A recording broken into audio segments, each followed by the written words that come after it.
Right, can we switch the webcast on, please?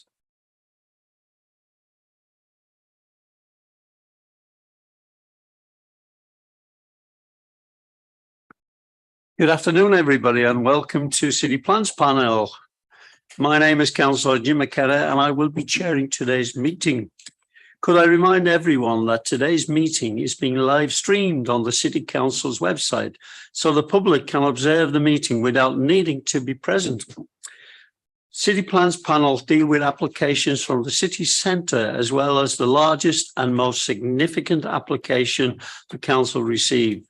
The aim of the panel is to hear all relevant information from applicants, members of the public and council officers to help members of the panel make their decision. Could I now invite members and officers to introduce themselves and mute your microphone once you have done so? Could I start on my left? John, please. Thanks, Chair. Good afternoon. Jonathan Carr, Head of Development Management. Good afternoon, Lisa Brannan, Principal Engineer, Highways. Good afternoon, Councillor Peter Carlill, Carlin Fasley Ward. Hello everybody, I'm Councillor Katie Dye from Killingbeck and Seacroft Ward. Hello everyone, Councillor Kaylee Brooks, Little London and Woodhouse. Good afternoon, Councillor Caroline Gruen from Bramley and Stanningley Ward. Hello and good afternoon, Councillor Asghar Khan from Bermondsey and Richmond Hill Ward.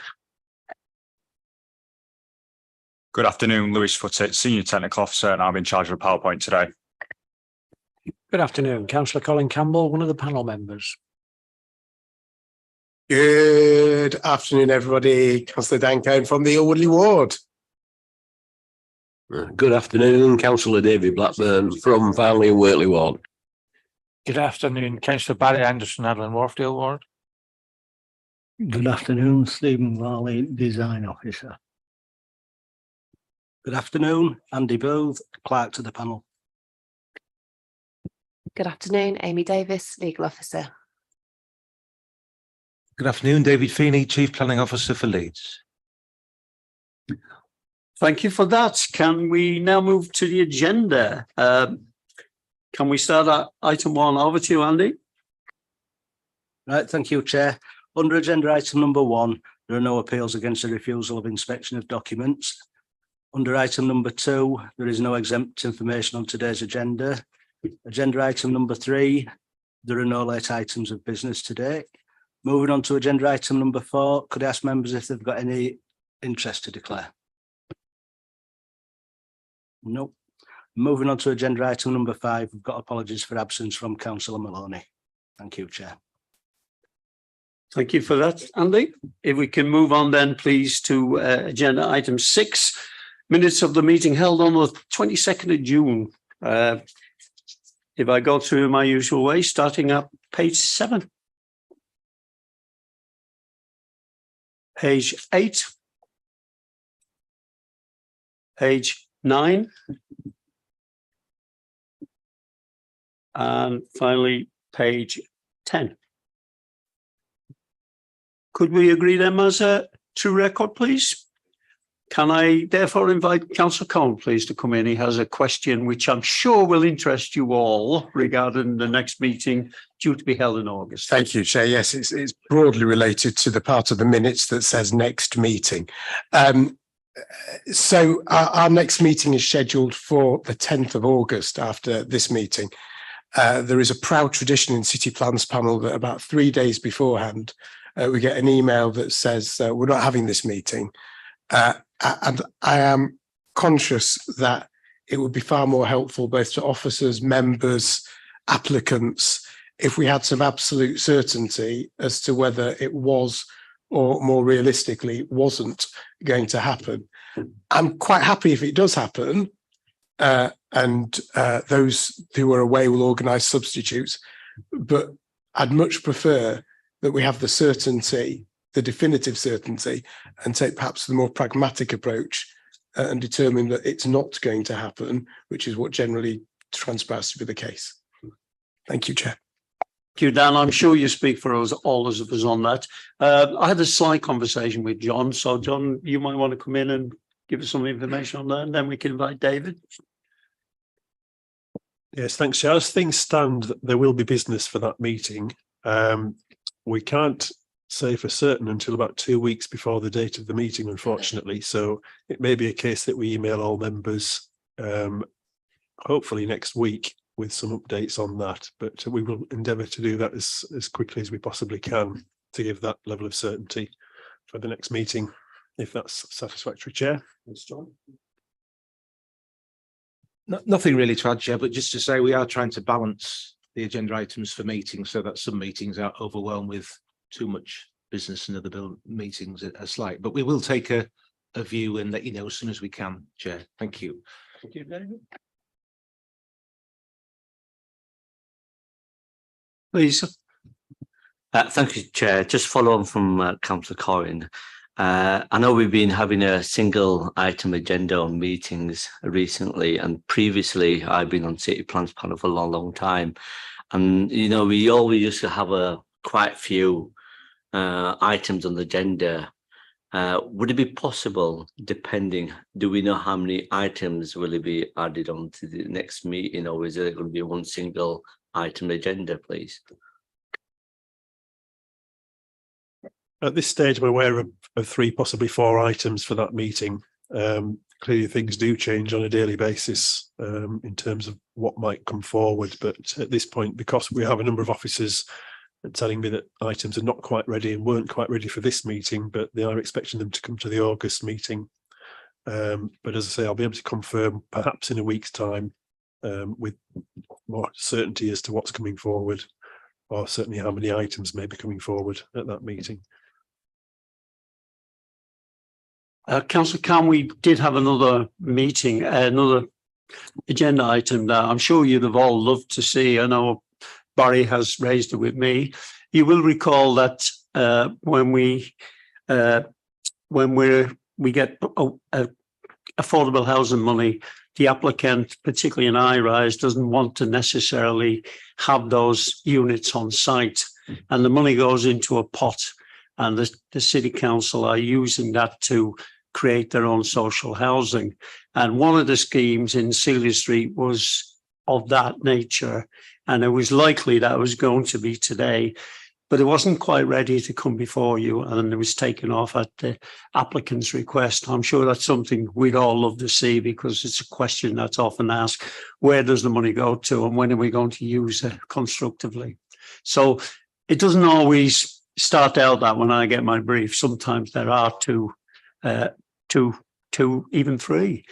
But the applicants, if they feel it's not right for them, they may have the same problems that we have in the summer holidays. Key members on holidays, such like.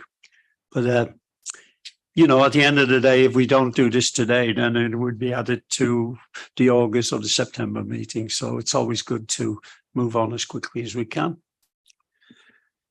Can we leave it there, please? And you will be informed by John as soon as possibly we know what it is.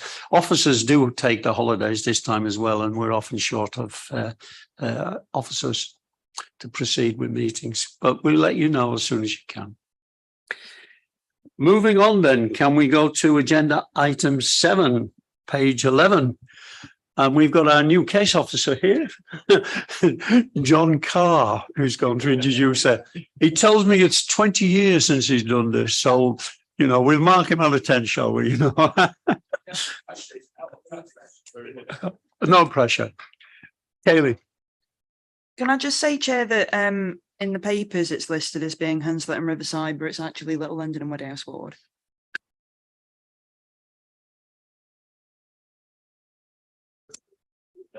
Okay, I'm sure you will correct that anyway. Yeah, thanks, Chair.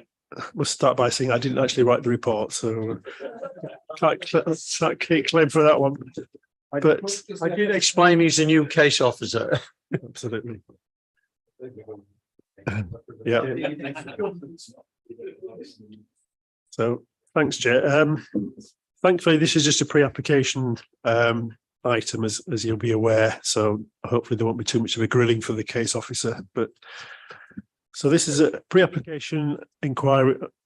Relates to the Soyo development, south of York development at Quarry Hill. It relates to Block A of that scheme, where members may recall previously approving a multi-storey car park on the site. It is pre-application, so it is incumbent on the developer to present the item to members and then receive questions from members, and members can obviously ask questions of the officers. So on that basis, Chair, if we wish to proceed with the presentation.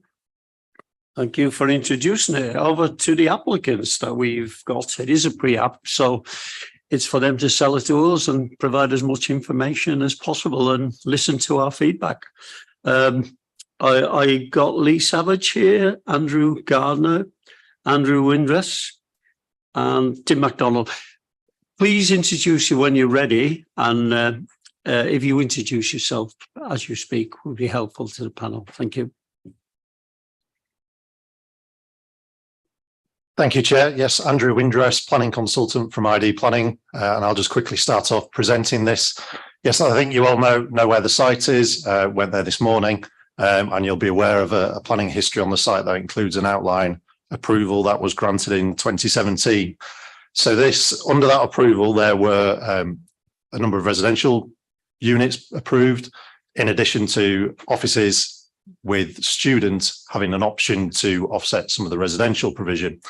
However, the full residential provision has been and is being delivered on site. Therefore, this is brought to you today as a pre-app for what will be a full planning application for a student development. So whereas there's this outline history, this is out with that point. And it comes on the back of stakeholder engagement with other Quarry Hill and the support from the Playhouse. And I'll hand over to Andrew Gardner, the architect, who will present the scheme in full. Hello, it's Andrew Gardner, partner at DLG Architects. To the presentation. I understand you visited the site, so I won't labour this too much, but you can see the 6 blocks that form the Soyo development. Blocks E and F, which are the Moda New York Square development, are now complete. B and C are under construction, due to complete later in the year. D is subject to an existing planning application, which hopefully will be resolved shortly. And Block A, you can see to the northeast of the site, is the site we're looking at. Quickly looking at vehicular access. Access to Block A will be from the north. Service vehicles come along St Celia Street, creating a new turning head and a service bay to the northeast corner of the building. And car traffic access will come along again St Celia Street from the north to access the accessible parking bays, EV parking bays we're proposing, and to get to the lay-by. Pedestrian movement through the site. I've indicated the existing pedestrian movement around the site, and the idea is that Block A will connect into that, the red dots being the primary pedestrian route leading to the entrances in Block A on Soyo Square.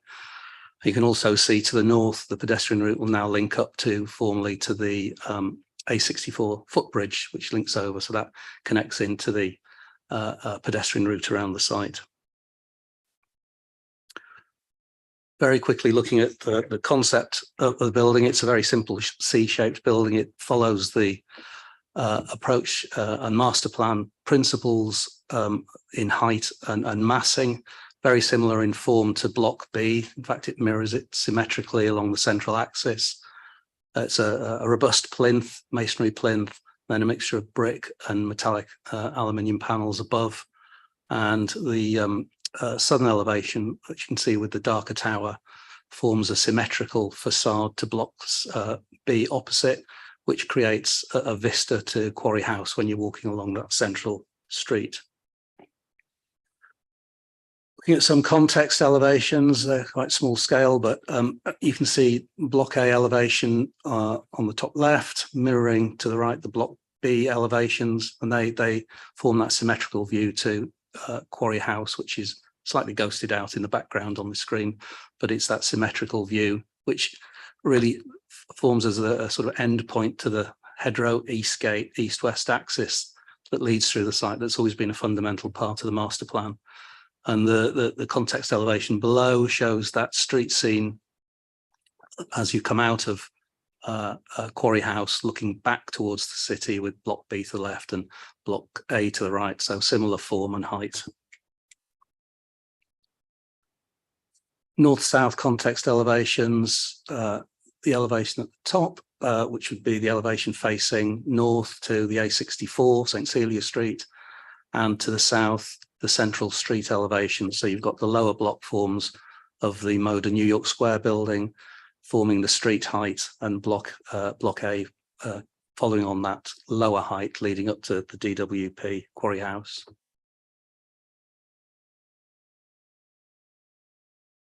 Looking at landscaping and general surroundings to the building, you can see there the turning head and the loading bay, service bay we're creating on the northeast of the building, the connection to the footbridge with the route across the St Celia Street Spur Road, which we'll be creating, and then the landscape bordering the courtyard, which is a deep band of sort of layered landscaping, which creates privacy and security for the courtyard, for the student amenity, but gives that extra amenity and streetscape as you're walking along St Celia Street.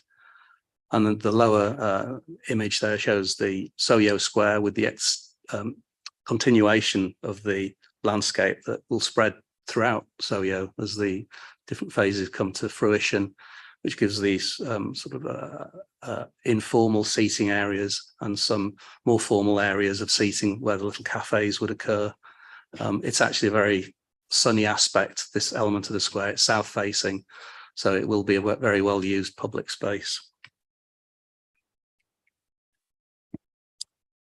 And moving on to the ground floor, just to give an indication of uses there. You can see the two little red arrows, one indicating the entrance to the small cafe unit, the other the main entrance to the student use. On the ground floor, all the amenity areas for the students are gathered around that ground floor and surrounding and opening onto the internal garden courtyard terrace area. The level also has all the administrative areas, the WCs, bike stores, etc. There's quite a significant range of amenity spaces that are proposed within the student accommodation. There's to the right on the projecting wing there's the gym and the sort of lounge and workspace zones. But then the whole yellow areas are further amenity, and they'll have a whole range of things, including private dining areas, which will open up onto the terrace, workspace and study rooms, games room areas, TV rooms, meditation, prayer room areas are also located throughout the building, laundry rooms, key aspect for students clearly, and other smaller spaces which are taken up with interesting aspects that have just been looking to be introduced, which would be karaoke, virtual reality, and even podcast studios. So a real mix of amenity just to bring all the students together. This will be a managed space, and there'll be community events generated in the programme events to be inclusive for all the students.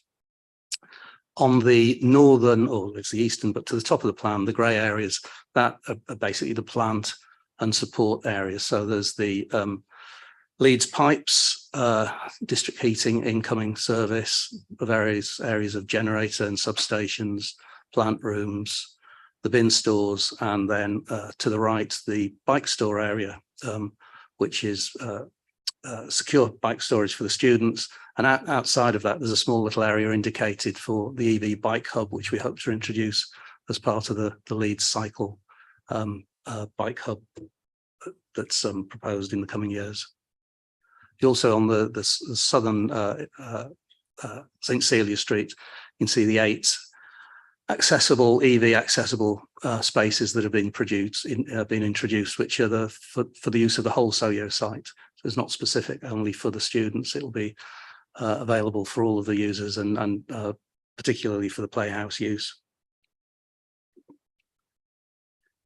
Looking at the upper levels, this is a typical student arrangement. This repeats for 7 floors effectively above the amenity plinth. The lighter colour rooms are the studios, the darker colour are the clusters, and the clusters are arranged around their kitchen lounge areas. There's also some small amenity spaces to the right of the right-hand core, which are for study rooms as well, which appear through the building. a simple arrangement, the twin core, 3 lifts, which gives good travel distances and speed of access for all the students. Jumping ahead, typical cluster room, which is based on just over 15 square meters, and a typical studio, which is 21, 22 square meters, which are good sizes there. So well in advance of the sort of PBSAS DP standards, if you like. So very generous rooms. And in addition to that, there's over 22, I think, accessible ready rooms in both the clusters and the studios. A table, I won't read the table because I'm sure you can all do that, but the key takeout from this is really the amenity space per student. It's circa 2.2 internal amenity space per student, which is more than double the sort of standard requirement that you might be looking at. And in addition to that, there's an external amenity area per room of over 1 meters, 1.1 meters square. So it's well served by amenity space for the students. Some sections to show the context. This is a section through the garden terrace of the building. So you've got Quarry House to the right and Block E of the New York Square Motor building to the left. You can see the landscaping of the garden terrace, which helps separate the space and provide that bit of privacy, and additional landscaping to the street between Block A and Quarry House itself. So there's existing landscaping there, but we're building that up and developing that landscape further.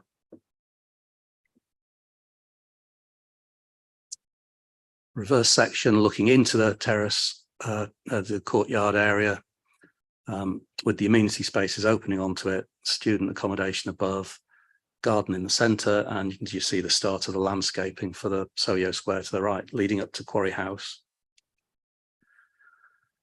Some contextual aerial views, really. Obviously, the red dotted line showing Block A. This is quite good for showing the relationship with Block B. You can see the form of the facade there as it steps forward. There's a small sort of tower element created facing Block B, which frames the entrance and vista to Quarry House itself. Some other contextual views looking down across the Motor buildings to the left, Quarry House to the right, and the small C Block A building centred. And then again from the north, looking back into the scheme from the A64. Material-wise, there's a well rehearsed and used palette of materials already as part of the Soho development, which is a Portland masonry for a robust plinth, a red facing brick with decorative details, projecting headers, and a metallic gold honeycomb aluminium panel system, and then darker windows, bronze coloured window frames. And with this particular scheme, we're introducing a fretted decorative side panel to the windows, which acts as the ventilation for the windows. Quickly run through the elevations. Will come to life more when you see the CGIs. You can see the range and mix of materials here. So the elevation to the courtyard at the top. So this is the elevation that will be facing Motor Block E. Below the elevation, addressing Quarry House, which shows the plinth, and then the simple order of the windows where we've split it into a 5+2, just to give a middle and a top to that elevation. And that's something which is carried over from Block B adjacent. So similar in approach to massing and how the design is approached.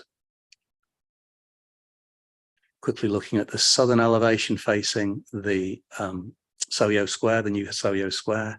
You can see the darker element there, darker bronze material is the tower that projects forward. And then the northern elevation facing the A64.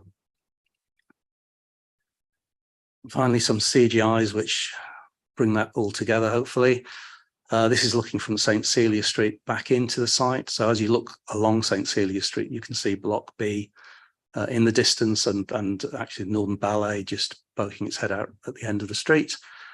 The accessible parking bays, new pedestrian route connecting into the general pedestrian route within Soho, and then the projecting brick wings. On the gables, you can see the projecting brick headers, the brick detailing, which is being introduced in various elements, and then the simple 5+2 format of the windows, and all of the ground floor plinth at that point is all amenity space. So opening up to and looking into and blurring the sort of inside outside for the students. So I think that'll be a very well used area, extended area. It also gives very good surveillance from a security point of view around the building. All of the student accommodation is at first floor, and then with the amenity space, it gives good surveillance, general safety and security surveillance. And finally, a view looking back from the south facing north. So we're looking across the new Soho Square, clearly Quarry House to the right, the Moda building just popping in the left-hand corner, and you can see the projecting brick wings forming the courtyard on the left, and the stepping in of the darker tower to enclose and create the view to Quarry House. At the base of that tower is the little cafe, and at the base of the first brick wing is the main student entrance. The bike store and hub would be addressed just around the dark tower there, so off the central street. The landscaping is a continuation of the landscaping that started at Gateway Gardens, Playhouse Square, and is sweeping up through the central street as the different phases develop. Particularly important here because of the sunny aspect of this area. So creating all the informal seating spaces has been key to how that will have worked.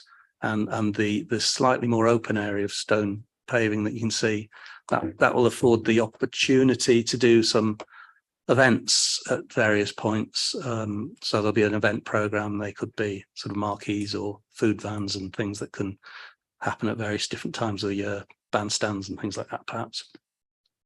Okay, thank you.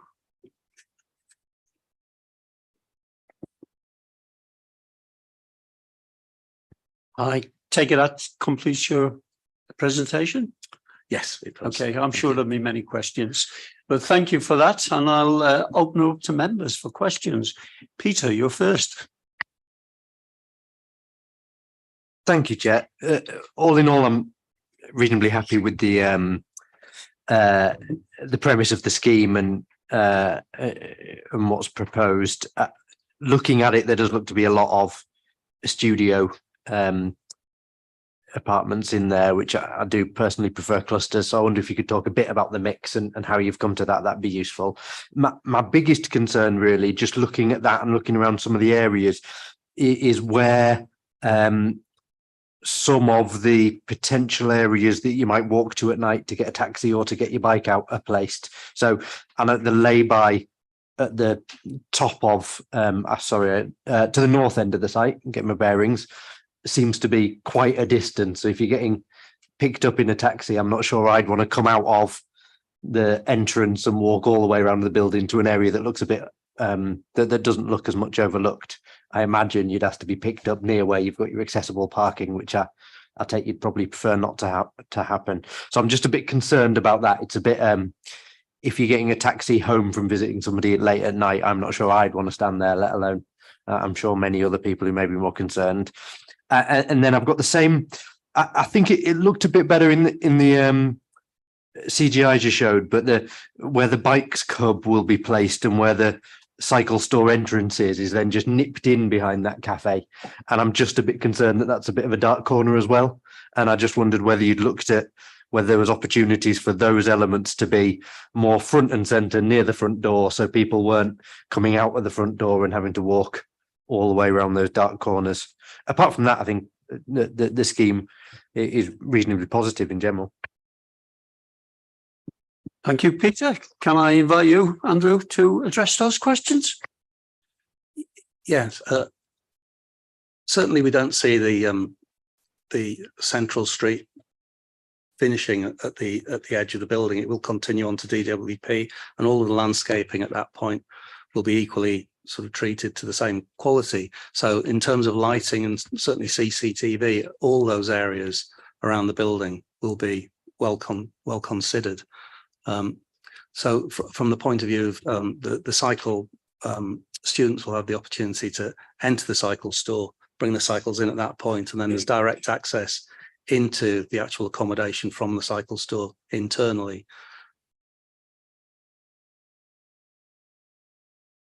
Yeah. I think in addition, just to with regard to the lay-by at the north there, there's the overlooking windows from those ground floor apartments that are in there as well. In addition to that, CCTV and other management. So we've got Tim and Lee from Quarry Hill Developments here, who are actively managing this whole site, of course. So it is a very much a managed site with the security presence and the concierges and all those other elements. So there may be bits that they wish to expand on as well. There is the development site, of course, which may come forward, and then the routes which go through to Quarry House as well. So yes, not the busiest at the moment, but it will get busier. There will be that overlooking from both ground floor and upper floor windows. Just maybe just touching on the mix of studios from.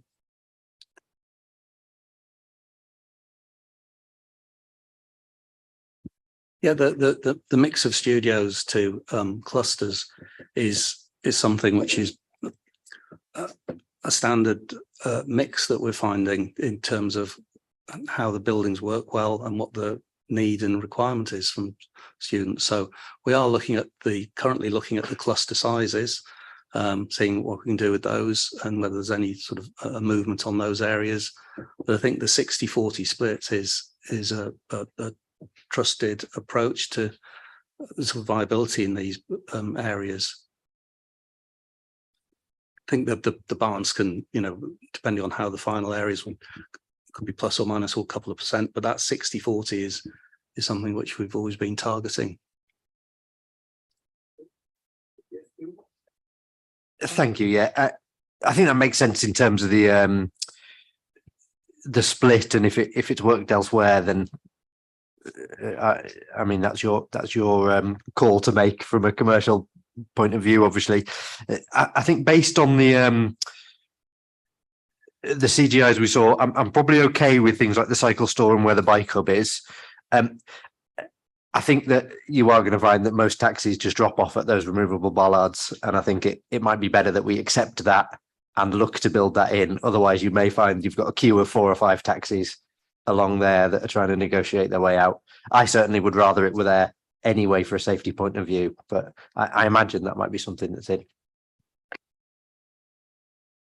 Thank you, Peter. Dan, please. Thank you very much indeed, Chair. Could you do me a favour? Could you zip back on the presentation to one of the first slides showing the area between the accessible parking and the building itself?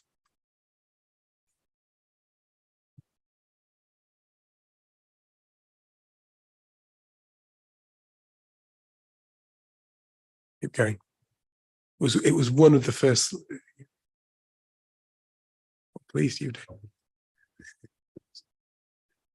Yeah, actually, it's that one. Is it that one? Yeah. So, thank you for that. Question one: I'm assuming, is this going to be public amenity space, or is that private amenity space? Question one. Question two: looking at the picture underneath, you made a really interesting point about that being predominantly it's south-facing. It's going to be very well used. Have you looked at the opportunity of creating more grass land there and less concrete there? In terms of water flow off, that's going to be better. In terms of just generally more pleasant. So I just wonder what thought was given to that.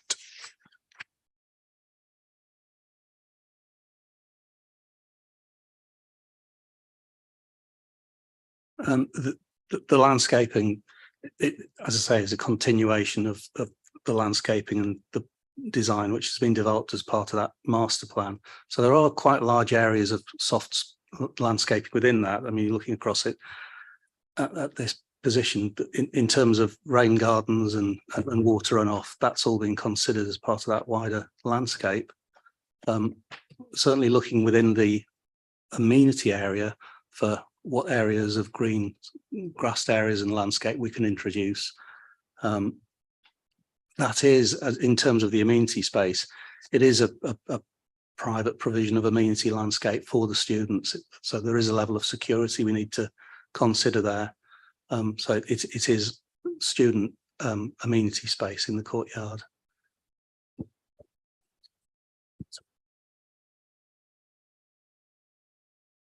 Through you, Chair, Lee Savage, Director of... You hear me now? Yeah. Through you, Chair, Lee Savage, Director of Caddick Group, the applicant. Just back on the management and the taxi drop-off, we'll take councillors' previous comments on board and relook at that. If this obviously processes of feedback, and we'll take that on board and have a look at it. The public square, which is part of the main public realm, so off this plot, it's not in the red line being considered today. I believe is already approved, and there's been many temporary arrangements installed through the life of Corey Hill and Soyo, and the approval of this application will allow us to complete our interest in immediate interest in Soyo and bring forward and complete all those temporary spaces to the previously permitted permissions. So that was just my final comment on this, or question. Actually, I'm going to save it for comments later on because it's not really a question for you guys. I'll bring you in when we go on. Councillor Carl, please. Thank you, Chair. Just nicely follow on from Councillor Corin's question. I know at the beginning of the report, Councillor Brooke did say it's not in Huntsnut Riverside, it's in Little London Woodhouse, but the ward, next door to it, it's Bermondsey Richmond Hill, the ward I represent, and it will have quite a bit of interest and effect on residents in Bermondsey Richmond Hill. So if it's, the site has been developed around, Caddick has developed, the site around there, but we do have some public space as well. And how are we going to be managing this site? Is it going to be fenced off for residents, for other users? That's question one. And on the connectivity, we don't want this to be its island on its own. The local other areas need to connect with this site. One is particularly the A64, the bridge. My question also is on the bridge. When will that bridge be installed? Because we were promised we were going to have a bigger bridge as well. That's another one. And just on your landscaping, can you just go a little bit more detail? What type of landscaping will be on the site? And I've got two other more questions, Chair. Shall I pick that up through you, Chair? In order of the questions, when you refer to the site fenced off, do you mean this plot specifically? The only security will be of that private garden area, and that's obviously is for safeguarding of students, etc. There need to be that private space. The wider Soyo development doesn't have a fence around it. The connectivity and the links to the wider areas, such as the wards you represent, were all debated and established in the outline application that was permitted. So this is merely a plot within that wider outline and the context in which that's already been considered. It's very important that all those links that Andrew talked about earlier, both vehicle and pedestrian, are maintained. The bridge, I can't answer the question about when the bridge will be delivered. All I can confirm is the Caddick Group have made their required contributions to that already. I think the last payment was over a year ago. So that is unfortunately not in our control. I think colleagues could probably expand on the type of landscaping.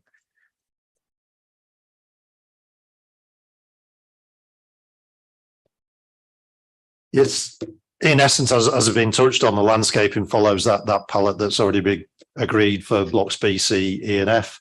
So comes through slightly different approach with the student space. Again, that will have a slightly different use to some of the others, but it's also not too dissimilar to a build to rent internal courtyard type approach as well. Just touching on the previous comment about the public private, yes, it's only that space. When we had the two images above and below each other, essentially that top image was showing the landscaped areas that were private, and then when we saw the lower image with the hardest serviced area in the centre, that's the public bit, which we say is part of the previous outline applications and other approvals through reserved matters. There was another question we've missed, sorry, overlooked, was your question about management. And there is a management company already established for the estate, and the building owners of the estate contribute towards that, and it is professionally managed. It isn't easy to do when you're doing a multi-plot development, as some of these spaces change over time. But as you probably saw on your walk around today, that there's lots of activity around there, some commercial uses going in at ground floor, which will provide natural surveillance as well. But the management company is funded and will manage the common areas. Councillor Khan? Yeah, thank you. And the other one is when you're going to be going out for consultation, it'll be nice to consult with the neighbouring ward as well. So please do get in touch with us, and we will be happy to signpost you to residents groups and the community in neighbouring wards. Also, you mentioned there's going to be some commercial units, but you know, it's a big site. There's going to be lots and lots of people living on that site. Where's the nearest if you want to buy a loaf of bread or a pint of milk? Where do you have to go? And There's a Sainsbury's there, actually. oh, sorry, I missed it. Okay, that's what. Is it? Okay. And the other is the public health wise. What conversation have you had with the public health on regarding GPs? And you know, and because the GPs on Shakespeare is already under stress, and where will those residents will be accessing those provisions?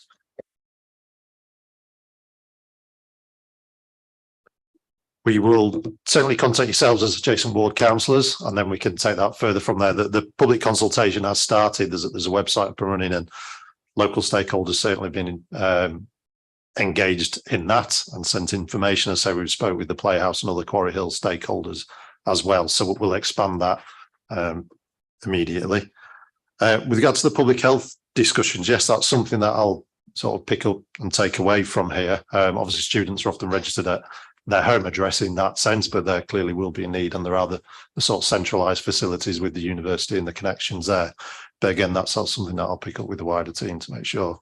A lot will be through the management, through the operator, again, of directing them where they need to go for those certain facilities, and then they're obviously linked with the universities as well. So I'll find out a little bit more on that. Can I say, Councillor Khan, I had an excellent sandwich in the Sainsbury's Express, which I had for my lunch, and it's already there on another block. So, and I seem to recall the bridge wasn't a new bridge; it was an upgrade for 50,000. And I'm not sure if it's related to this particular one, but it's related to the scheme, and it will happen, you know. But at the moment, we're waiting at.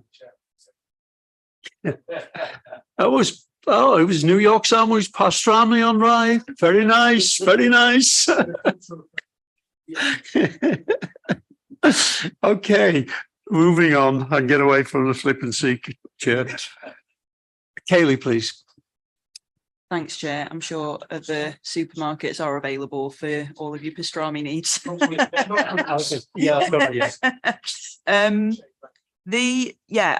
I'd just like to ask a little bit about in terms of the pedestrian journey through the site, because it's going to be used by especially Councillor Khan's residents. The footbridge placement. Has any thought been taken as to what the pedestrian journey would be through the site? I know that you've spoken a little bit about natural surveillance and things, but obviously with a student accommodation block, that's not going to be in use all of the time. So like that, there are gaps and concerns around that. I mean, it's not just for the residents of this block, it's also the wider site and anyone moving through it. And then on the delivery side of things, have you worked out how many vehicle movements you're expecting from the density of the development? And has online shopping and hot food delivery been taken into account on that as well?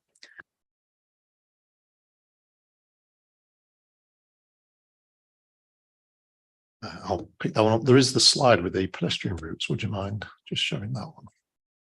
So yes, the pedestrian routes which have been identified on this slide shows both vehicular in blue and then the red pedestrian routes primarily, and then there's the one going over the footbridge as well to the north, which is identified. So that's been part of the understanding and the analysis of this site for some decades now, to be honest. Yeah, for an awful long time. So it's all flowed through the outline. So it was 2014 application, approved 2017.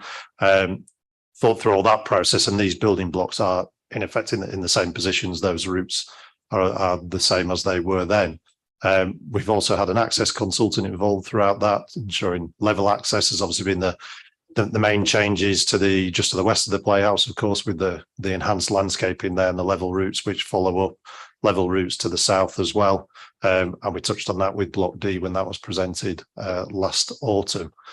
So they've been thoroughly thought through. This red line you may just make out from that plan goes right up to that footbridge. So there are the enhancements, or primarily the hard surfaces up to that footbridge, including a crossing to the footbridge where we see the dotted line.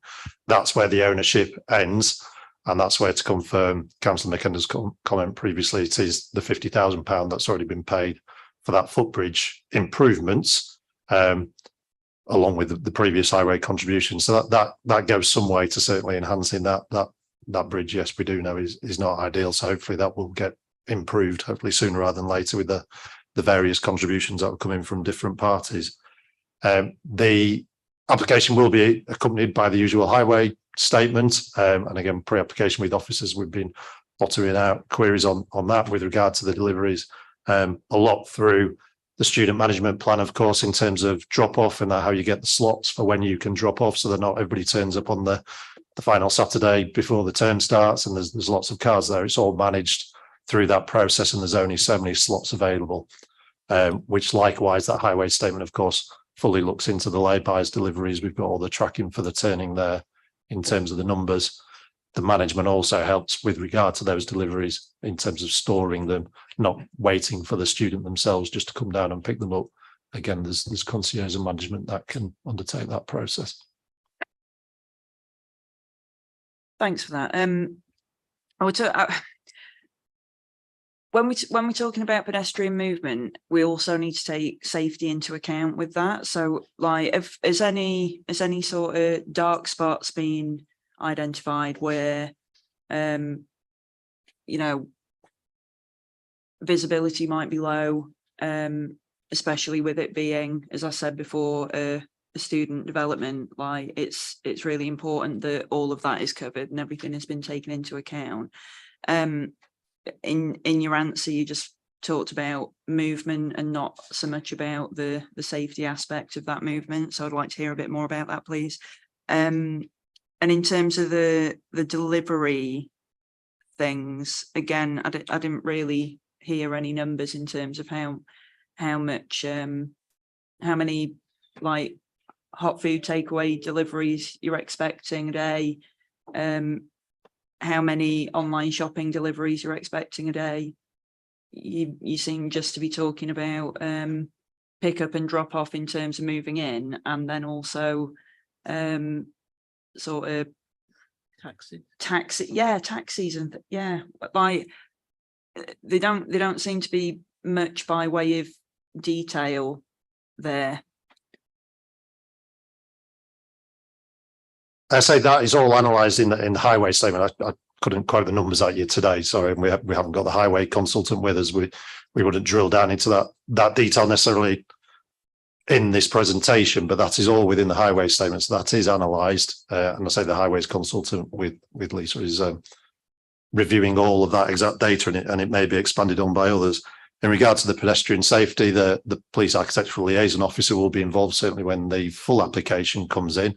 The landscape and architects have already looked through that to a degree, and it may be something that we just pick up at the final stages of this pre-app as well, and look to engage the police architectural liaison officer for them to check through in terms of what they see as any potential issues with the layout. But they have been thought of, but we'll get them to have a review of it further as well.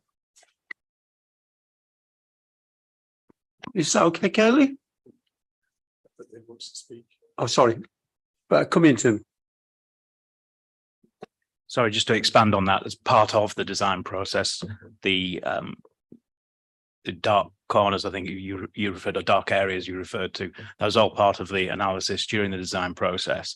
And that is echoed in the external lighting design, the CCTV design, and indeed the need in this instance to separate the garden area for the students from the wider public areas, unfortunately, because of the society we all live in today.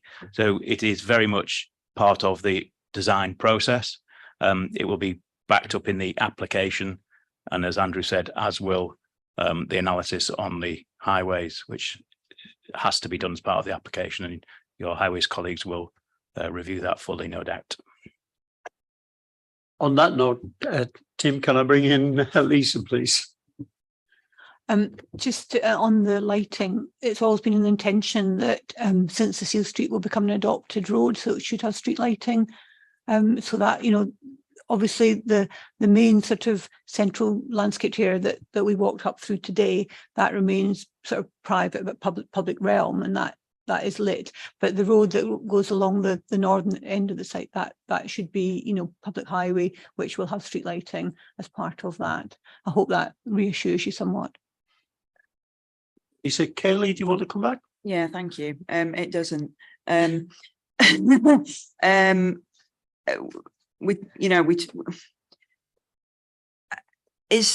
CCTV going to be operational all through the year or only during term time? Is the security going to be on site only during term time, or is it going to be there all the time?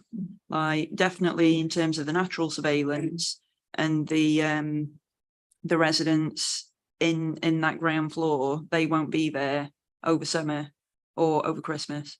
Like, I feel like not enough thought has been given to that, and also in terms of, I suppose it's kind of to do with the fact that it's so far up and like across and like right on the edge of the site. I can just see that there's potential for issues up there, and I do wonder if a more traditional residential use might be better for that reason, or whether there could be some active frontage along that top side. I think so. There are the apartments, of course, on the top side, the student uses there. I can confirm the CCTV will be all year round, as will the site management, because as we say, it is a holistic site with permanent residents elsewhere. Also, just to add in, a lot of student buildings do become occupied in the summer. So when the students move out, they do go into some short-term lets for that period. So that there is a strong chance it will be occupied, but it will be fully managed. And of course, we do see the adjacent block with its overlooking both of St Cecilia Street, the point to the north, just which will be adopted, and then also looking east. So there is quite a lot of permanent natural surveillance, permanent management throughout the year, and then the potential for that occupation in the summer also. Thank you for that, Andrew. Colin, please. Councillor Campbell. Thank you. Just got about 3 points. You touched on the issue of the disabled bays and access to them. Now we appreciate that there may be students with disabilities who need a bay, I suppose there are two questions, therefore. Will the rest be available for the public? And I think in particular the Playhouse, because if you're not so good on your feet, it's quite hard to get to the Playhouse. The other question I suppose is how do you come up with that particular number of disabled bays? Because I'm trying to visualize where other disabled bays are on that site. There are some near the entrance to the Playhouse, but I can't visualize where any more are. And there's quite a lot of residential development over and above this particular one. So that's the first question. The second question is the thing that we noticed on site this morning was how drafty it was. So I think we will be asking you to do some sort of wind study, because I think we all commented we weren't expecting it to be quite like that. And I suppose the third point, and members who know me will say that we're expecting this, but I have something of a bee in my bonnet in relation to accessible green space for the residents. And I know you talk about the 1.1 square metre, but once you get the planting, everything in it goes down considerably. And 439 people, it will be difficult for them all to get in there at any one go. And while I was pondering on that, walking back from the visit, I did think to myself, what would happen? And perhaps you can talk us through whatever plan there is for this. It's 2 o'clock in the morning. A fire breaks out in this block. Where does everybody go? All right, that's my 3 questions, Chair. Colin, please, Andrew, can you address those questions? With respect to the disabled bays, yes, the availability of those, that will be also for public use and primarily the Playhouse, the engagement which has been going on from Quarry Hill Developments for a number of years, so through prior to the outline and through that, and then more recently has really focused on that provision and that requirement. So that's been closely reviewed with them in terms of the number, which is partly driven purely by the size of the site as well, and then also that demand. So there are others in Playhouse Square, which again will get used up because they're right outside the front door of the Playhouse. Then there is level access from there to the Playhouse. So yes, slightly further away, but it is level access at least. In terms of the wind, yes, 100% the wind study has there's already been some work on it already. You will recall Block D was reviewed with respect to the wind study, and Block A absolutely helps a lot of the wind issues in the area. So there's some mitigation which goes in as part of the other buildings, but that can actually be taken away when this building comes in because it absolutely starts to shelter that area and improve things. But that will go full its full assessment. In terms of the 2M fire, I may defer to Andrew and others who will have worked through this with the fire engineer. Yeah, the 2 cores of the buildings, obviously firefighting lifts and the escape core, and then from those cores there's direct escape out to the outside space. And in terms of gathering points, they'll need to be determined, but there's the areas in front of St Celia Street or Playhouse Square, which would be the muster points. But that will be part of the next level of development of the fire strategy. Just to add to that, if I may, Chair, obviously it's a very, very important subject. The building has had to be redesigned from initial concept to comply with the Emerging Building Safety Act and the new British standards that we as a company take and our funders take incredibly seriously. We've always sprinkled down our residential buildings even in advance of such regulations coming in. The access for the fire department, is that Americanism? I'm not sure. The access for the fire department is always considered in the design of these schemes, and the muster point where the residents will congregate, to answer your direct question, will be determined, but it will be agreed and determined. So, okay, Colin? Councillor Groom, please. Caroline? Thank you. Just building on some of the points that have been made about green space. I mean, we are very keen to get as much green space as we possibly can out of every development. And I must say, I did feel on the site visit, because you were saying it has been designed really as part of the whole development in a similar style. I did feel it to be a bit hard and bare, to be honest with you. So if there was any way of squeezing a bit more green in, and in particular trees, I know trees can be a nuisance because they drop leaves and their roots push hard surfaces up. But if they're sensibly planted and sensibly watered, Councillor Campbell, they can grow, and we are very short of tree canopy. So it is one of our jobs to try and get as many trees out of a development as possible. And I could see trees working on that hard surface actually very well and breaking it up quite nicely. So if you could think about that area, I think that would be really helpful. The second thing is, can you just take me through the materials again? Are they identical to the surrounding buildings, or are they in any way different? Can you just bring up our CGI and just explain what each of them is, please?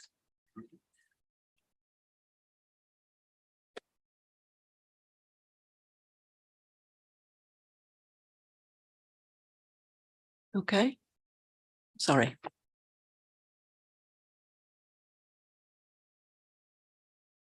Yeah, sorry. Looking at the CGIs, it's easier than just looking at this sort of sample sheets. So yes, the intention is that the brickwork will be a similar brickwork to the existing buildings, the buildings that have been constructed and completed. So there's a consistency. It's always been the intention that the 6 buildings of SOYO, new build buildings, will be that consistent sort of family of buildings and family of materials. And the surrounding buildings will add the variation to that in the wider SOYO sort of master plan. So the brickwork will be similar. There'll be different detailing on it, but different forms of projecting headers, different banding, but the brickwork itself will be the same. The aluminium metallic panels, we're looking at something which is there's a range of probably 5 or 6 honeycomb gold panels that are used across the site. Some of them are also included in the college building at the entrance to the site. So that family, again, is going to be used throughout. So the idea is that they're family, but they're not exactly the same. So the gold will be slightly different tint. That, again, in the courtyard area, I think is important because it does give more reflectance and get some more light bouncing around, gives that little split of variation. One of the things as part of the design development when we were talking with officers was the actual tower itself, the darker tower, whether that should be different or the same as Block B. And collectively, we've agreed that should match Block B, just as the final bit, giving the symmetry as you approach Quarry House. So that will be similar in colour, although the window pattern and fenestration pattern slightly different because of the different uses from BTR residential to student. So the window typology is different. And again, with this building, we've got a different ventilation system, which allows us to introduce the different, the perforated decorative panels to the side windows, which are the natural ventilation for the rooms. The base, the plinth, is a masonry plinth, similar to materials that we'll be looking at on B and C. So yes, it is part of that family. And the materials that we're using, the colours, certainly on the aluminium, slightly different, but again, within the same range. Thank you for that. What's the purpose of it being slightly different? I mean, I'm totally open-minded, but I'm just interested to know why you've made certain bits. Just well, it's variation. It's that this is a different building. It's for a different owner. It's a different use, just to give that variation. But it's part of the family. It has always been the concept from the outset that the buildings are, as I say, within that overall concept of the family. Just my final question, Chair. What measures are you taking specifically to help us achieve our climate change targets with developers? In terms of what measures are you building in, basically?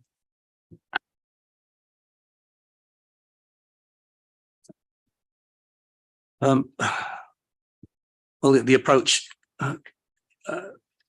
being a low energy sustainable building to try and reduce running costs.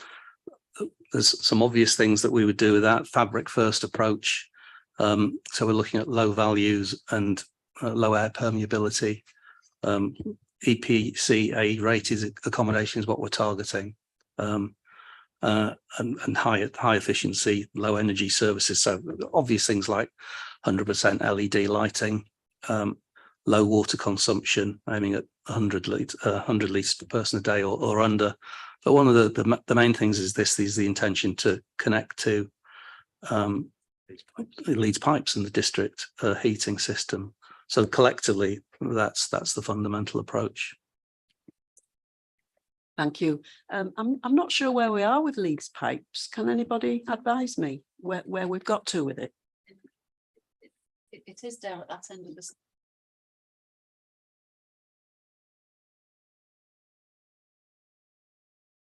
So okay, Caroline. Okay, Katie, please. Yeah, I'm looking down my list to see what I've got left.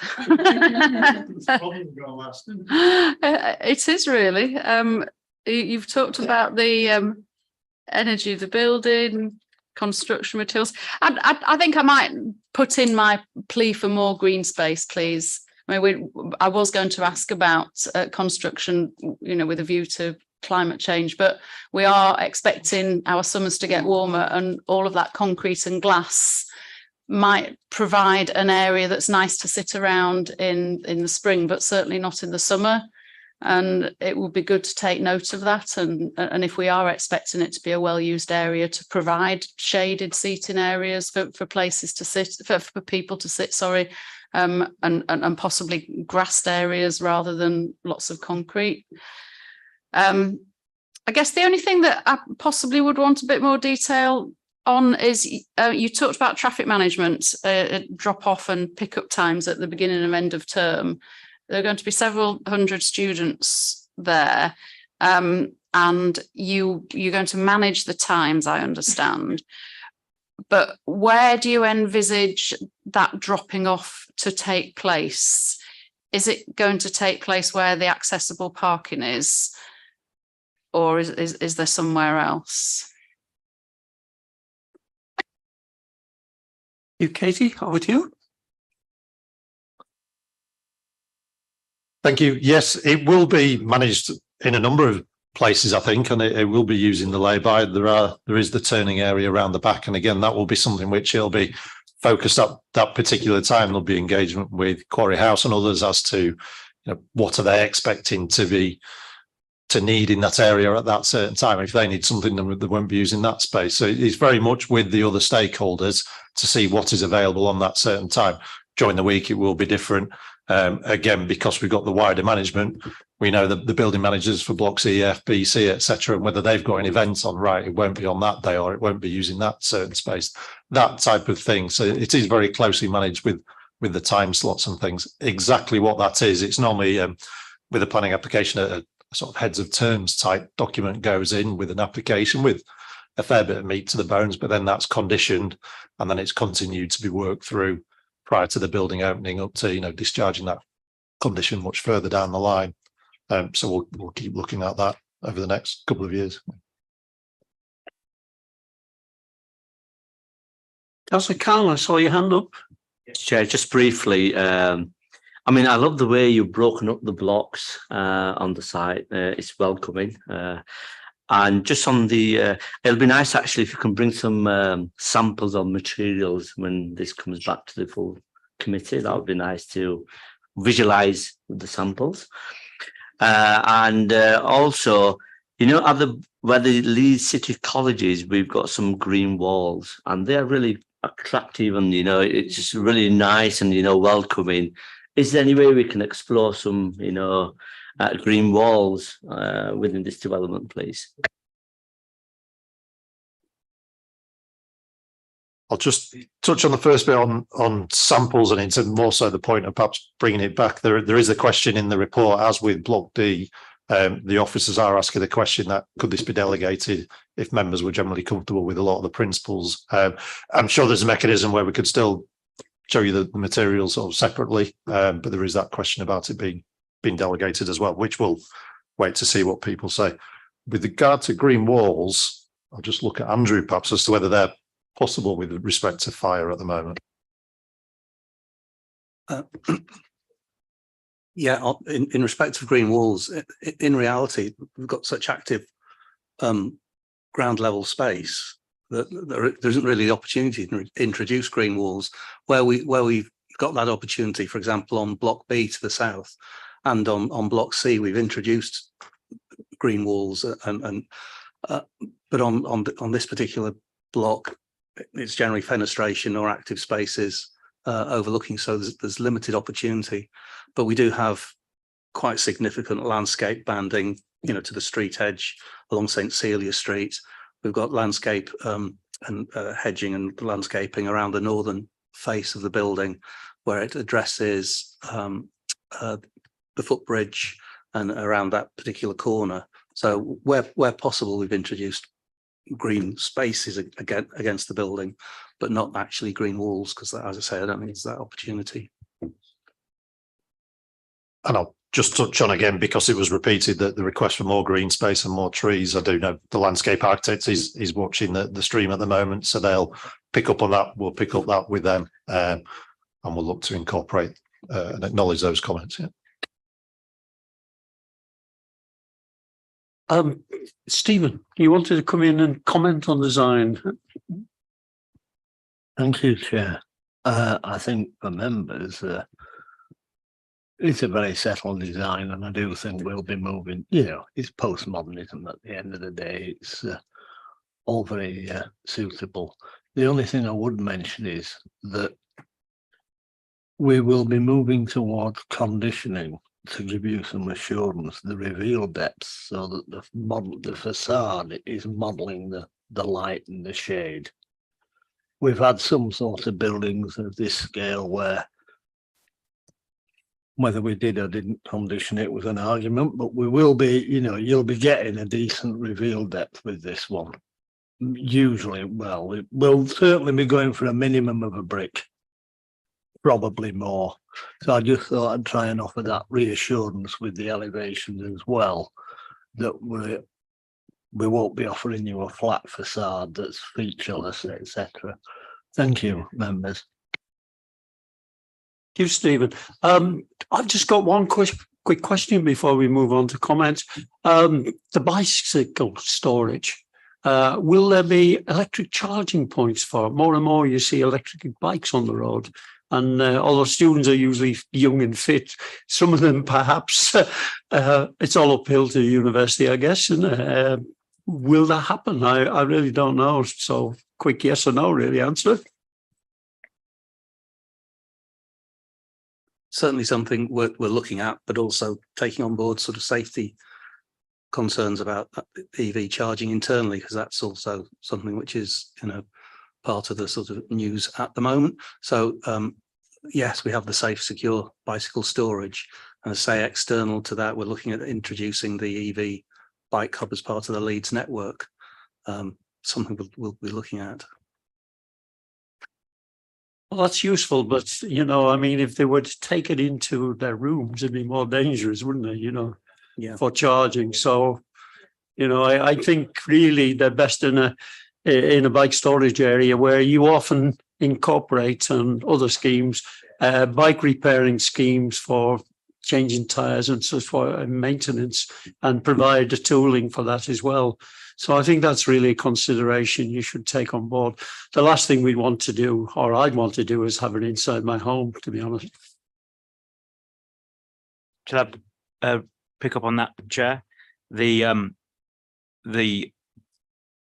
capability for electric bike charging, the asset will be future proofed to allow for that.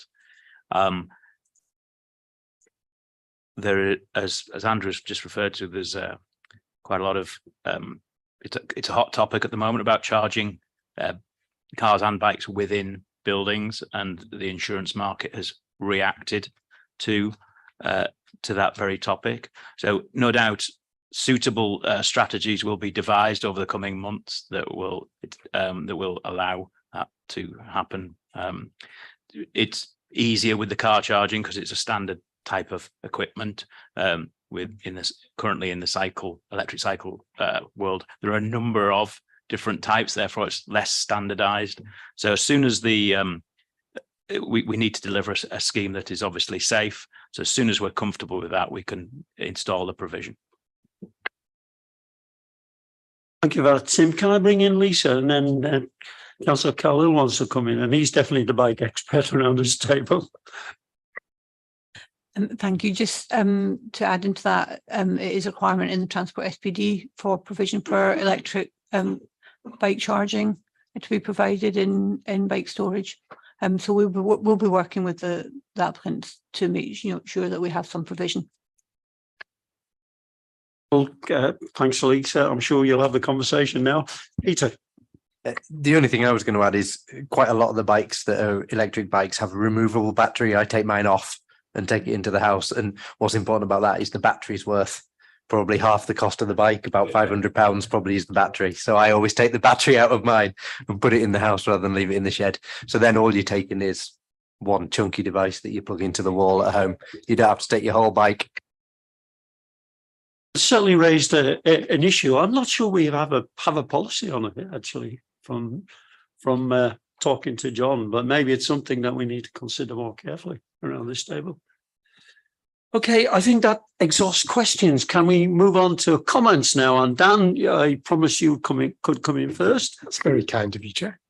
I feel like a bit of a broken record, but I'm going to say this anyway, because it's another student development. Yet another student development, and I have nothing against students or student developments, but I am becoming increasingly concerned that every significant development in the city centre is precisely that. Students are around for about 30 weeks of the year. That means for just under half of the year, they're not there. Yes, during the summer, sometimes there is some usage of student accommodation, but the plethora of availability means that that's certainly not all the case. And it is certainly not for anything approaching the 20 weeks that these are vacant. It means that where these are, when the students are not there, it feels like a ghost town. Yes, it's managed, but that just means it's safe inside. It doesn't do anything for the outside.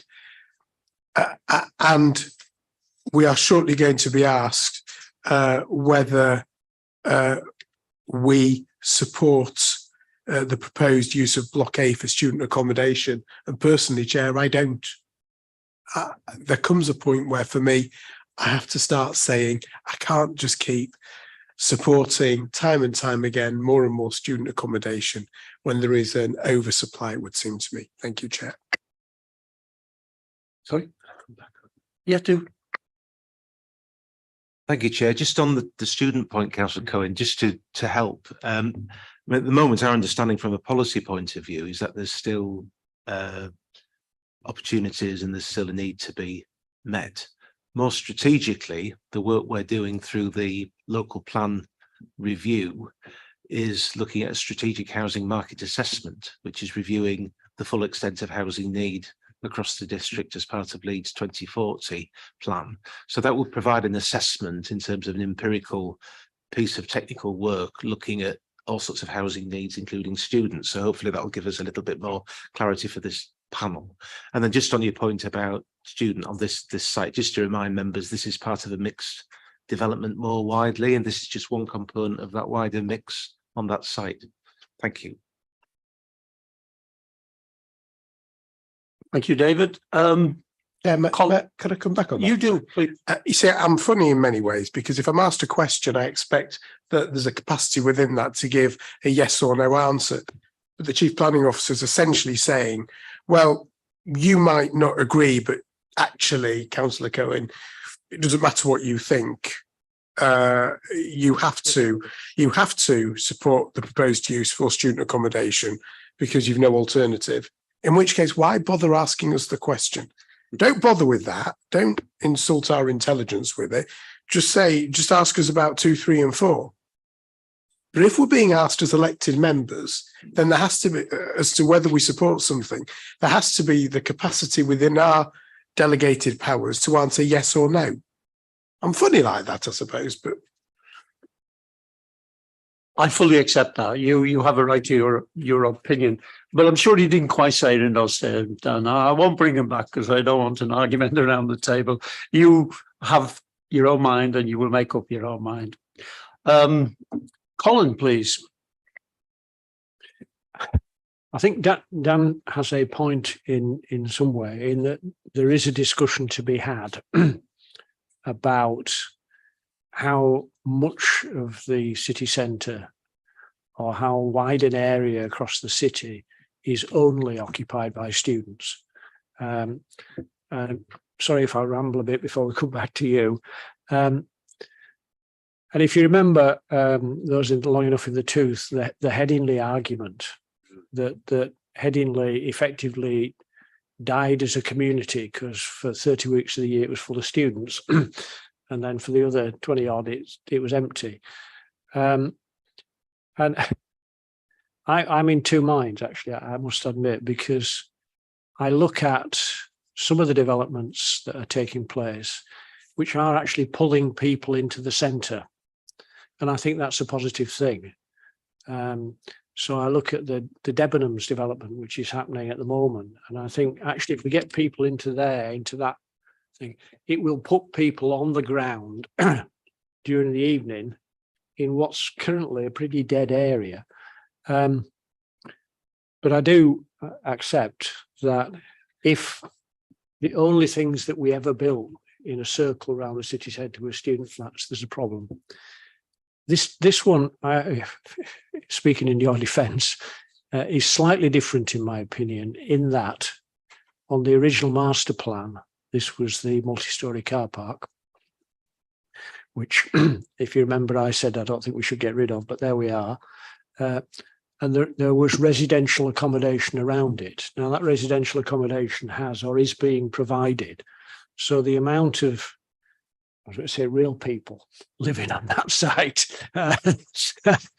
you're suggesting students aren't real people. Well, I think there are several people who might actually agree with me on that. But there we are. No, that's where. Not me. Yeah. All right. Young people then. But it seems to me that the residents, as in full-time residents, will be on that site, and this is like an extra group of people. So you will achieve, I think, a balance there. Just on a couple of straight points, we waffled a bit around bike charging, but I think I would be hoping that when you come back, if we agree all the rest of it, you will have a scheme, because I worry, with the best will in the world, that if you say, well, sometime in the future we might, we will be able to, we'll never know whether it happens. So I think a bike charging scheme is important. It's not a complicated thing. There are various developments that have already got this in place. And I think the point in regard to pick up and drop off and Deliveroo and all the rest of it is a really valid one.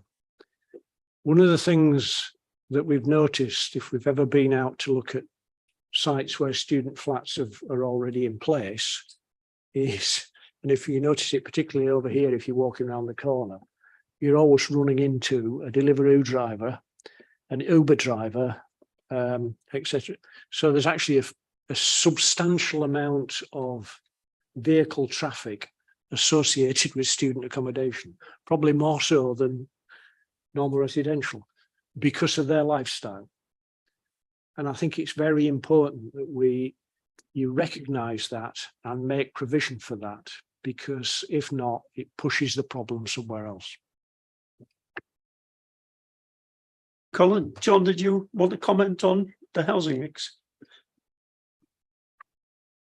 Well, I suspect it's been largely been covered in the subsequent comments made, but as Councillor Campbell alluded to, there is a significant element of residential accommodation within this particular development, notwithstanding the, certainly in my view, very valid comments about an over-concentration of student accommodation perhaps in other parts of the city.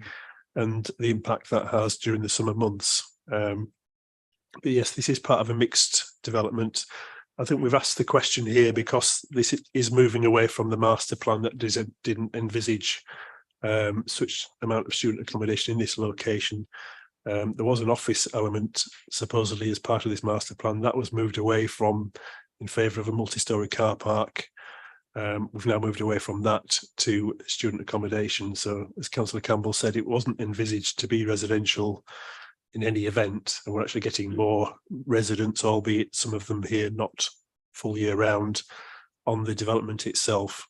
So it's basically, that's why we've included that question in the number of questions that we're asking today, but certainly understand the querying of that point by Councillor Cohen. Thank you for that recap, John. Can I bring in Caroline, please? Yeah, it's on the issue of student accommodation again. I am getting nervous. Several years ago now, we had a session, didn't we, where we invited the university and higher education providers and our planners, and we went through the research and studies that have been carried out in order to identify need. And at the end of that session, to my surprise, I was satisfied that there was sufficient need, at least for the schemes that we were considering and that were coming through at the time.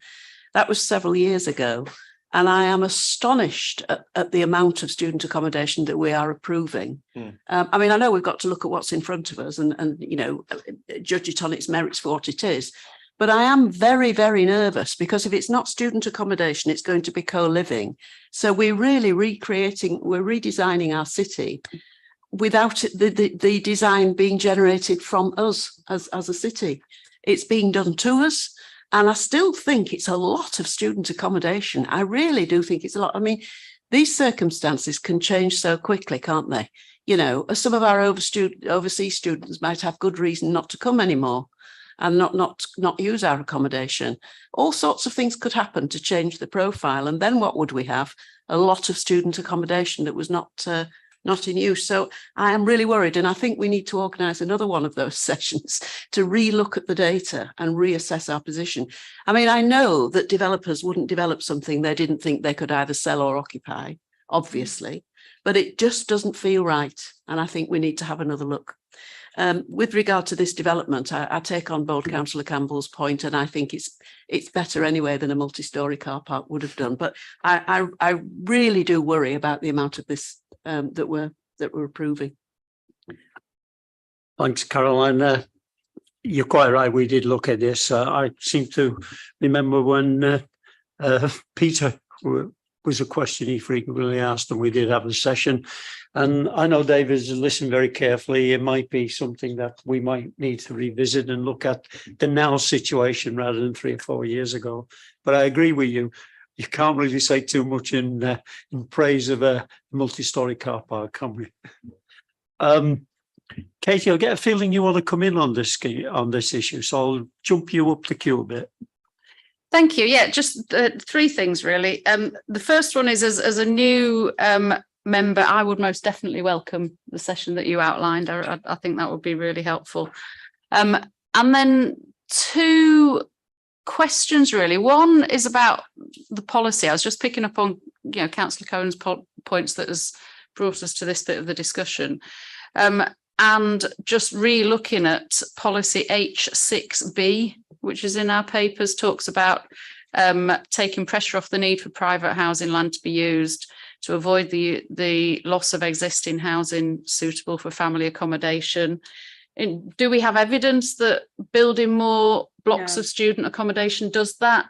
No. Or do they just spend a year in there and still want to go out to a family house? So you kind of and then the second one was just thinking about the use of the space, and I guess this is directed back up that end of the room, that students come in different shapes and sizes, don't they? So there are undergraduate students who will largely come and do their 3 terms, and you're right, will be not there for most of the year. Yeah, 3 terms, 3 or 4 years, then they're done. But you know, there are also PhD students will there be the opportunity for students who maybe are doing, I don't know, a year in industry or, you know, postgrad study, or who may want a longer term let to say, actually, I'd like to be in Leeds for the whole year? You know, is that has that been thought about in terms of a letting policy? Because that might allay some of the fears of largely empty buildings for half the year. We are in comments, but I don't mind the response, but I don't want to reopen questions again. Obviously, all comments are captured and they will be addressed when it comes back, if it comes back, and members will decide that pretty soon. But if you want one quick comment on that, then just a reminder to everybody, we are on questions. We are on comments. Yeah, certainly the answer is yes to the PhD students and those others that you touched on. That would be open. One thing perhaps just to flag up, and we'll discuss further with officers, the Section 106 legal agreement often requires full-time occupation by full-time students. And that's to avoid it turning into a typical residential use, and that's a bit to do with affordable housing and other elements. So that might be just something that we look at in the 106 agreement that sort of requires them to be students, full-time association with the university, even if they're off doing a placement somewhere or whatever that may be. So I think that'll just be a slight change to that legal wording, perhaps to consider further down the line. Okay. No, we'll get back to comments, but thank you for that answer. Can I bring in Asghar, please? Thank you, Chair. I'm going to really be brief because a lot of comments, what I'm going to say, has been already expressed really thoroughly, productively by Councillor Coyne and also Carolyn Gruen. As the plans panel can remember, I've been asking for a long time for a report on, especially on the student accommodation and the strategy where we need to go forward. And before me was Councillor Peter Gruen, who has been asking all these kind of questions, and we're not getting anywhere. But I agree with you, Councillor Coyne, you know, when you go, especially when the students go back and those areas become like a ghost areas, and I think we need to move away from there. Just coming back to this development, I want to see more green space, less concrete slabs on the ground, and also I think, Chair, I think this application needs to come back because there's a few valuable questions we have asked, and they need to go through the plans panel as well, especially with the wind report. We need to see that wind report and also the other question we have asked previously. Thank you, Councillor Khan. Barry, please. I just seem to have deja vu because every time I come to a plans panel meeting, we ask for a report to be brought to development plans panel on the need for student accommodation. And we keep being told, yes, it's in preparation. Well, when is it going to be in preparation? Because we've also had quite a lengthy debate on co-living this year, where we didn't reach any great conclusion, if we, to the truth be told, so everything's coming together, and we can't keep just taking it on a short-term basis all the time.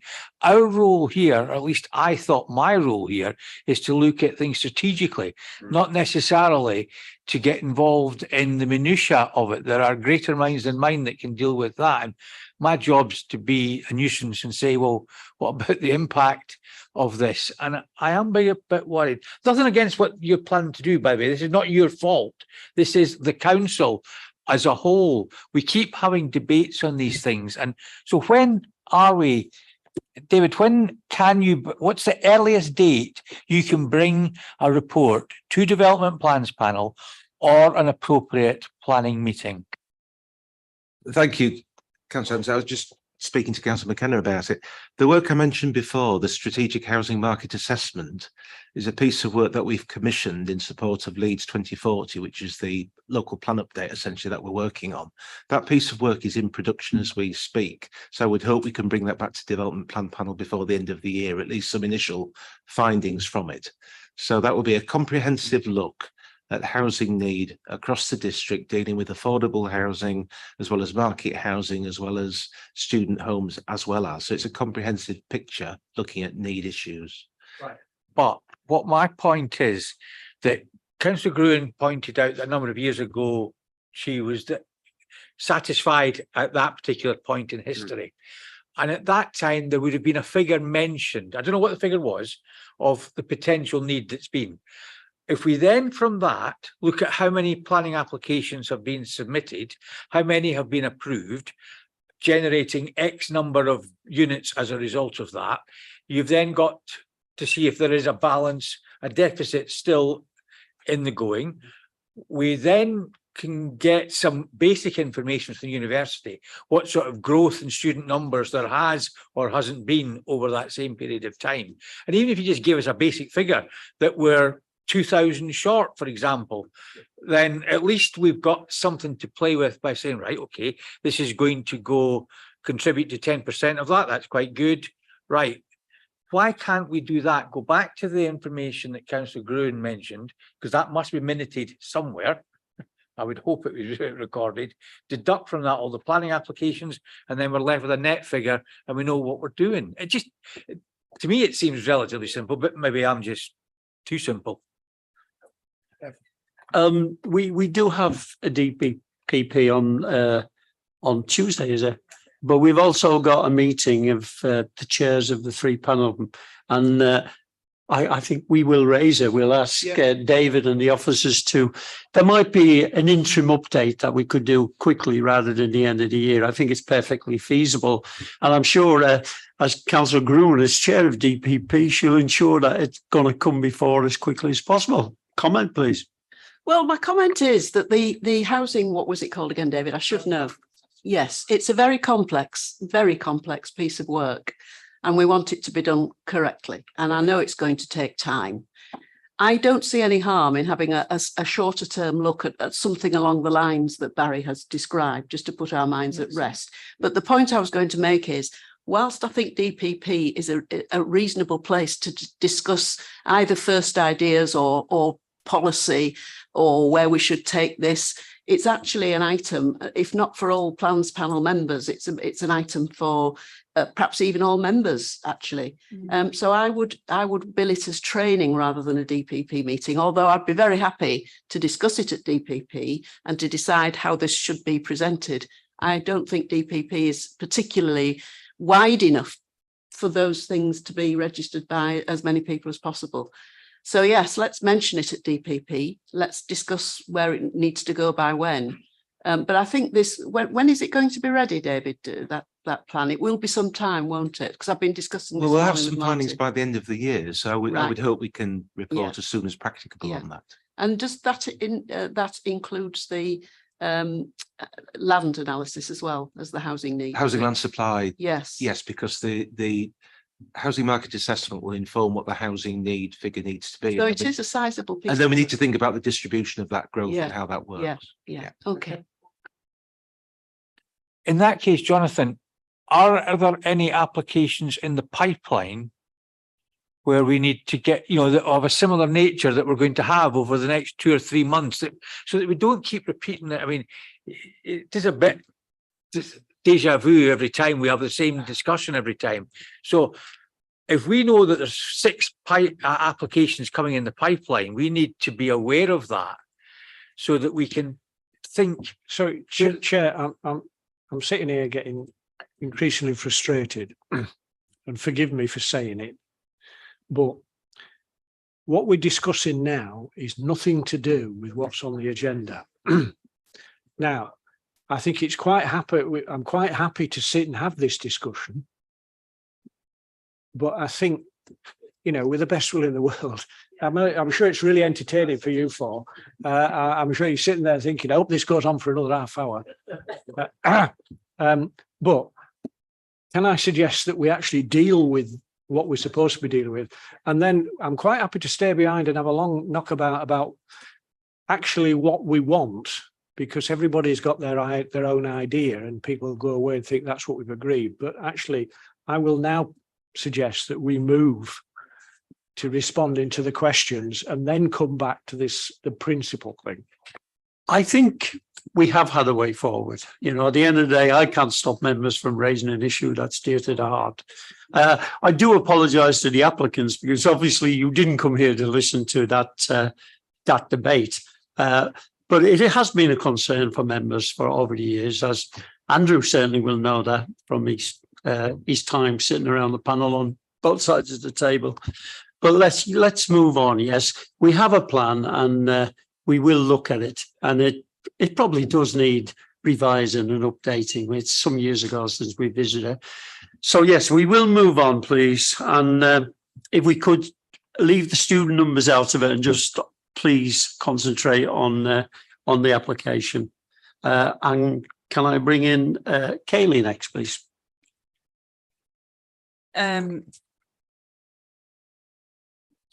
No, yeah, I'm best off not commenting because mine was all about student policy, student numbers policy, blah blah blah. So I'm just going to not.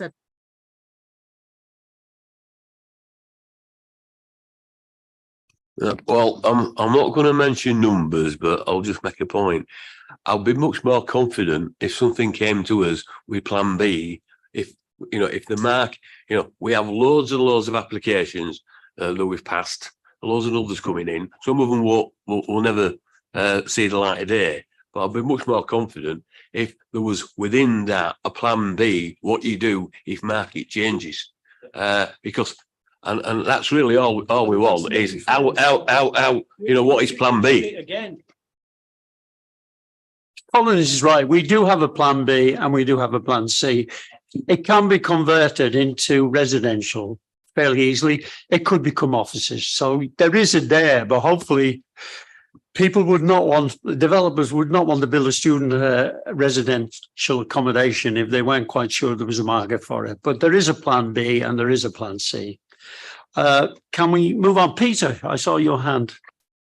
Thank you, Chair. I was going to move us on. I mean, my thoughts are that probably some people down the end of the table have spent a bob or two working out whether there's feasibility for student development on this site. And they will have to see. If it's empty, I'm sure they will have to do something to move on. It is, yeah.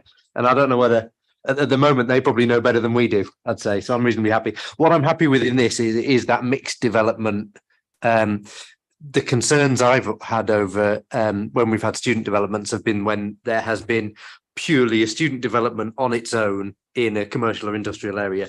This looks like a nice mixed development across the landscaping and a number of things. We've already approved it outlined, so I know that doesn't really come into it, but I'm reasonably happy given that it's noted that my concerns around where the vehicles are going to go and the taxi pickup and the 28 different delivery companies that follow each other to every building will be covered. So I'm reasonably happy with this as it is and happy to see it progress to coming back to us.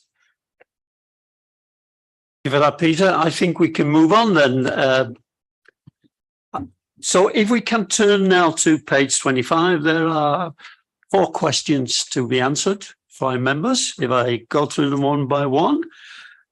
First one, subject to confirmation of detailed proposal. Do members support the proposed end use of Block A for student accommodation? Yes. I think that's a general yes. Yeah.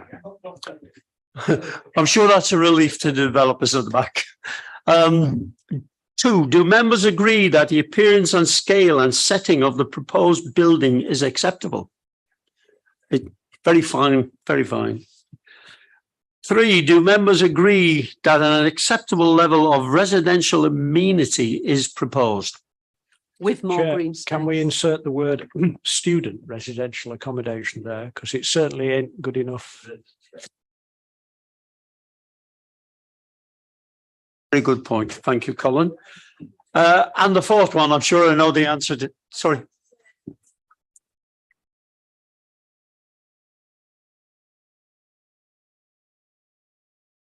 I assume, and I don't know the answer to the next question, although if I was a betting man, which I'm not, I'm pretty sure I do, that will be addressed when it comes back to us, I'm sure. I mean, the points have been made by members and they're here to listen to members' opinions. I know that.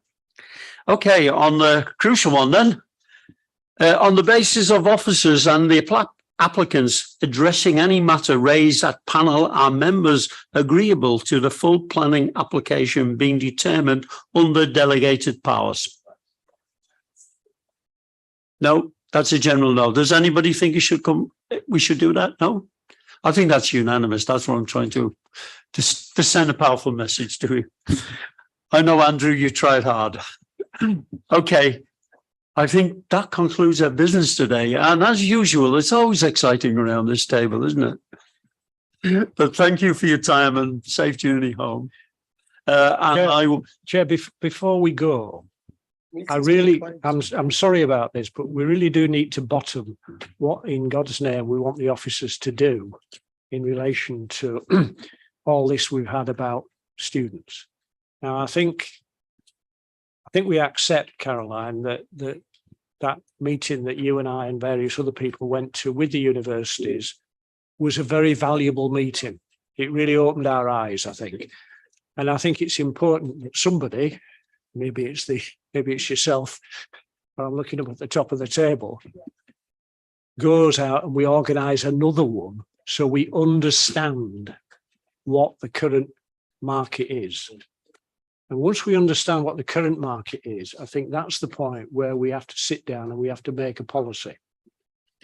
And it can be a temporary policy and then linked into the development plan about how we deal with the agglomeration, I suppose, of student blocks.